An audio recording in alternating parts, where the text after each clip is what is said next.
चलो बच्चों आगे बढ़ते हैं। भाग 6 में प्रकाशिक यंत्र वाला टॉपिक आज पढ़ाना है। तो ये मानवनीय तथा प्रकाशिक यंत्र का 6वां भाग है। उसमें सबसे पहले आपको पढ़ाते हैं हम प्रकाशिक यंत्र। तो प्रकाशिक यंत्र आपके सिलेबस में 3 है। पहला आपका संयुक्त या यौगिक सूक्ष्मदर्शी, दूसरा आपका है खगोलीय दूरदर्शी और तीसरा आपका है परावर्तक दूरदर्शी। तो हमारे सिलेबस में जो यूपी बोर्ड में जो आते हैं वो आपके हमारे यहाँ 3 हैं। तो मैं आपको बता दूं प्रकाशिक यंत्र जो है वो पहला तो आपका है एक सरल सूक्ष्मदर्शी। सरल नहीं है आपके यहाँ, सरल सूक्ष्मदर्शी आपके सिलेबस में नहीं है, संयुक्त है। संयुक्त या यौगिक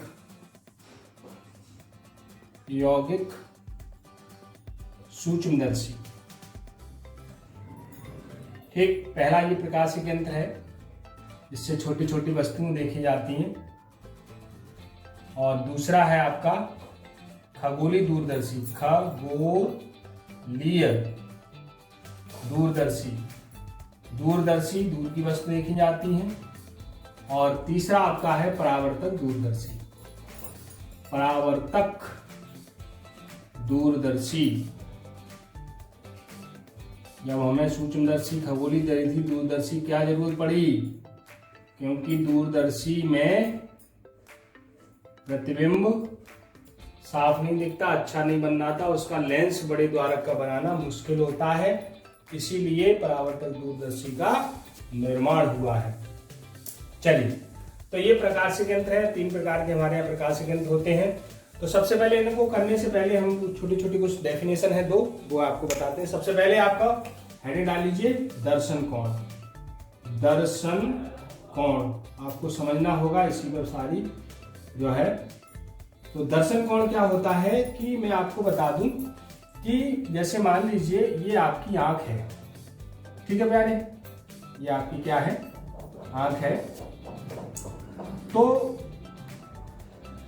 ये जो है आंख है, यहां पर वस्तु रखी है, ये क्या है, वस्तु। तो वस्तु द्वारा अब यहां से ये किरण जाएगी ऐसे करके, और एक आपका, तो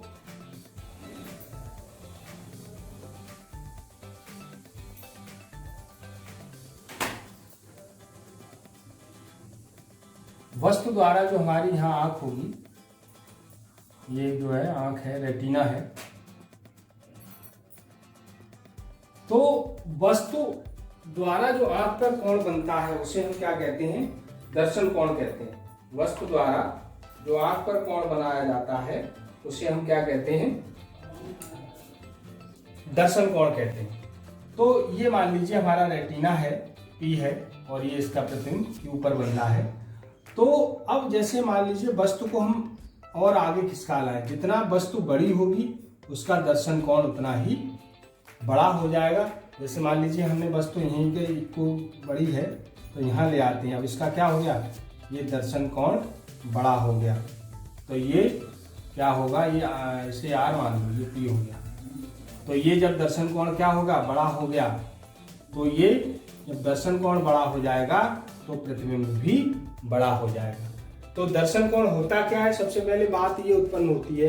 तो वस्तु द्वारा आंख, ये क्या है, आंख। तो वस्तु द्वारा आंख पर बने कोण को हम दर्शन कोण कहते हैं। वस्तु द्वारा आंख पर बना कोण दर्शन कोण कहलाता है। और सिंपल सी बात है, तो हम लिख लेंगे कि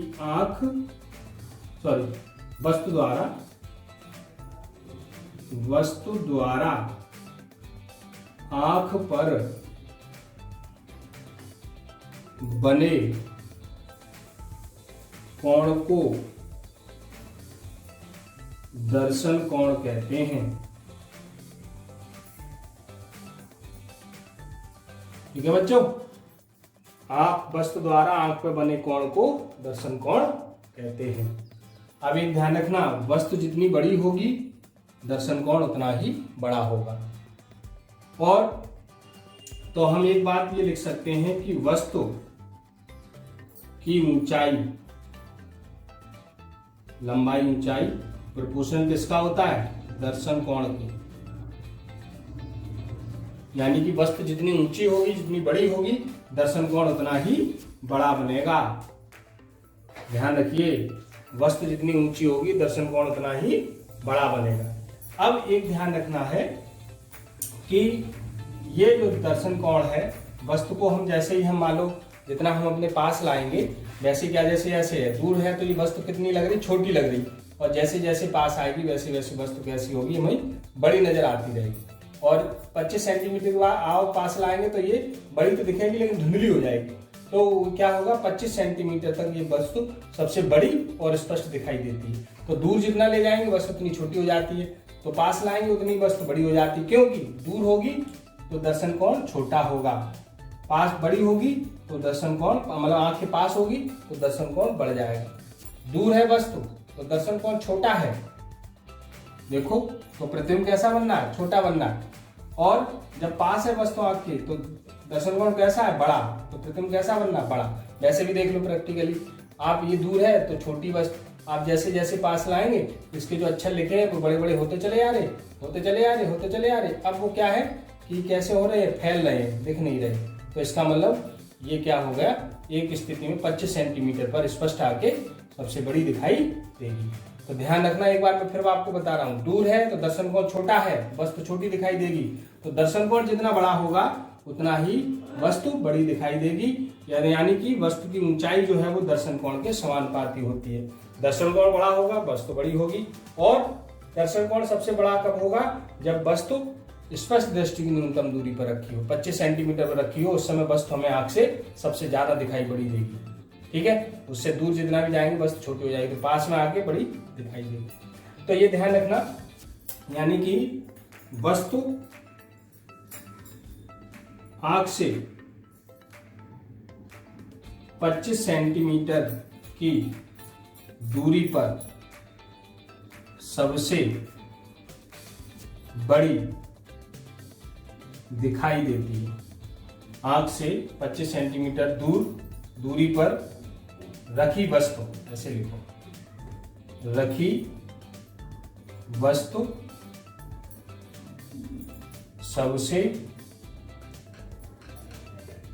सबसे बड़ी दिखाई देती है। तो ध्यान रखना, दर्शन कोण जितना बड़ा होगा वस्तु उतनी ही बड़ी दिखाई देगी, उसका प्रतिबिंब उतना ही बड़ा दिखाई देगा। ठीक है बच्चों, तो ये दर्शन कोण है। तो अब हमारा आता है आवर्धन क्षमता, प्रकाशिक यंत्र की आवर्धन क्षमता। आवर्धन क्षमता, जैसे आपने लेंसों की आवर्धन क्षमता पढ़ी है, देखिए आवर्धन पढ़ा है, दर्पणों का आवर्धन पढ़ा है। तो उसमें क्या होता है कि प्रतिबिंब की लंबाई और वस्तु की लंबाई के अनुपात को हम रेखीय आवर्धन कहते हैं। तो वो वही प्रतिबिंब की लंबाई और वस्तु की लंबाई के अनुपात हो जाता है। लेकिन यहाँ पर थोड़ा सा अंतर आ जाएगा, यहाँ पर डिफरेंस टाइप की है। ये है कि यंत्र द्वारा, चाहे वो ये यंत्र हो, चाहे ये यंत्र हो, चाहे ये यंत्र हो, यंत्र द्वारा जो अंतिम प्रतिबिंब बनता है, उस अंतिम प्रतिबिंब के द्वारा जो आंख पर दर्शन कोण बनता है और वस्तु द्वारा जो आंख पर दर्शन कोण बनता है, उसके अनुपात को हम आवर्धन क्षमता कहते हैं। बात समझना, मैं लिख रहा हूं, देखना, ध्यान देना कि यंत्र द्वारा, यंत्र ये भी हो सकता है, ये सारे प्रकाशिक यंत्र हैं, तो प्रकाशिक यंत्र द्वारा, चलो हम पूरा लिख देते हैं, प्रकाशिक यंत्र द्वारा, प्रकाशिक यंत्र द्वारा अंतिम प्रतिबिंब द्वारा आंख पर बने दर्शन कोण तथा वस्तु द्वारा बिना यंत्र के, यंत्र ना हो तब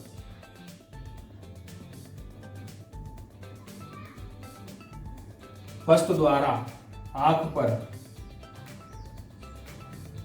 बने दर्शन कोण के अनुपात को आवर्धन क्षमता कहते हैं। आवर्धन क्षमता कहते हैं। इसे कैपिटल एम से व्यक्त करते हैं। ठीक है, उसमें क्या था कि प्रतिबिंब की लंबाई और वस्तु की लंबाई के अनुपात को हम रेखीय आवर्धन कहते थे। लेकिन यहाँ पर क्या है, प्रकाशिक यंत्र आपको पढ़ा रहा हूं, तो प्रकाशिक यंत्र में रेखीय आवर्धन प्रकाशिक यंत्रों का पूछा जाता है, लेंसों का या दर्पण का नहीं पूछा जाता है। तो प्रकाशिक यंत्र ये 3 आपके सिलेबस में जो हमने आपको बताए हैं। तो रेखीय आवर्धन क्षमता क्या होती है कि प्रकाशिक यंत्र के द्वारा जो अंतिम प्रतिबिंब बनता है, लास्ट फाइनल, उस प्रतिबिंब द्वारा आंख पर बना दर्शन कोण और वस्तु द्वारा बिना, जैसे सामने एकदम कोई आपके सामने कोई यंत्र न सूक्ष्मदर्शी न दूरदर्शी कुछ ना हो, उस समय वस्तु द्वारा जो आंख पे बना दर्शन कोण होता है। और फिर हमने मान लो सूक्ष्मदर्शी से देख रहे और या हम दूरदर्शी से देख रहे। जैसे हमें मान लीजिए, हम एक आपको एग्जाम्पल बता रहे कि दूरदर्शी है, हमें प्रकाशिक मतलब हमें चंदा मामा देखना, तो एक तो खुली आंखों से चंदा मामा देखो, तो बिना दूरदर्शी के जब हम चंदा मामा देख रहे हैं तो चंदा मामा से जो हमारा कोण बनना है वो क्या है, वस्तु द्वारा आंख पे, यानी कि बिना जब हम सूक्ष्मदर्शी लगाए नहीं है, सूक्ष्मदर्शी हमने नहीं लगाई है, वो सॉरी दूरदर्शी नहीं लगाई है, उस समय जो कोण बन रहा है उसे कहते हैं वस्तु द्वारा बना दर्शन। और उसके बाद जब प्रकाशिक यंत्र द्वारा अंतिम प्रतिबिंब बनता है तो क्या कहते हैं उसको, तो उसको हम क्या कहते हैं, मतलब प्रकाशिक यंत्र द्वारा दूरदर्शी द्वारा वही अब प्रतिबिंब बनाएगा अंतिम, तो इसके द्वारा बना एम से व्यक्त करते हैं। तो यहाँ बहुत सिंपल बात है, आवर्धन क्षमता बराबर अंतिम प्रतिबिंब द्वारा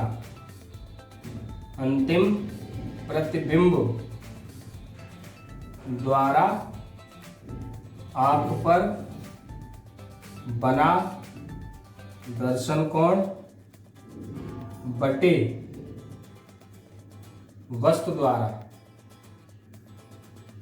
आंख पर बना दर्शन कोण। ठीक है बच्चों, तो ये आपका है। और हम मैं आपको बता दूं, ये एम से व्यक्त करते हैं। प्रतिबिंब द्वारा बीटा कोण बनता है और वस्तु द्वारा अल्फा कोण बनाया जाता है। तो ये आवर्धन क्षमता है। तो प्रकाशिक यंत्र द्वारा प्रतिबिंब के द्वारा आंख पर बना दर्शन कोण और वस्तु के द्वारा के अनुपात को हम वही आवर्धन क्षमता कहते हैं, एम से व्यक्त करते हैं। तो ऐसे करके ये प्रकाशिक यंत्र, दर्शन कोण और ये आपका हो गया है, इसे आप नोट कर लीजिए।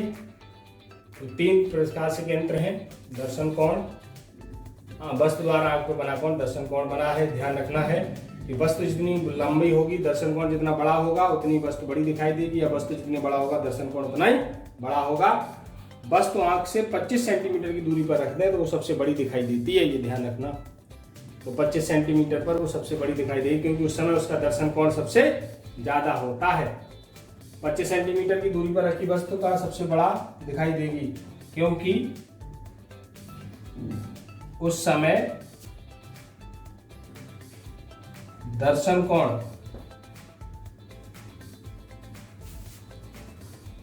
बड़ा बनता है। ओके, उस समय दर्शन कोण। तो आप इसे नोट कर लीजिए, पोज करके नोट कर लीजिए, पोज कर लीजिए, रोक देते हैं वीडियो को, उस समय आप नोट कर लीजिए। ठीक है, ओके। अब हम आगे अगली वीडियो में आपको हम सूक्ष्मदर्शी पढ़ाएंगे और फिर दूरदर्शी, और ये तीनों का है, इनमें इम्पोर्टेंट है। एक आ जाती है कभी इनका डेरिवेशन आवर्धन क्षमता के लिए, यानी कि आवर्धन क्षमता का सूत्र इसके लिए पूछा जाता है। तो ये तो जनरली फॉर्मूला हो गया सारे प्रकाशिक यंत्रों के लिए, चाहे वो ये हो चाहे ये हो, इनके लिए सबके लिए यही लगता है। दर्शन कोण ध्यान रखना, आंख पर बना कोण होता है, वस्तु द्वारा आंख पर दर्शन कोण। और ये भी ध्यान रखना कि वस्तु जितनी बड़ी होगी उतना ही दर्शन कोण बड़ा होगा, ये समानुपाती होती है इसके। और 25 सेंटीमीटर पर जो वस्तु रखी होती है वो सबसे बड़ी दिखाई देती है। चलिए, ओके, नोट हो गया। चलो अगली वीडियो में आपको हम ये प्रकाशिक यंत्र पढ़ाएंगे। ये थोड़ी सी जानकारी थी तो ओके।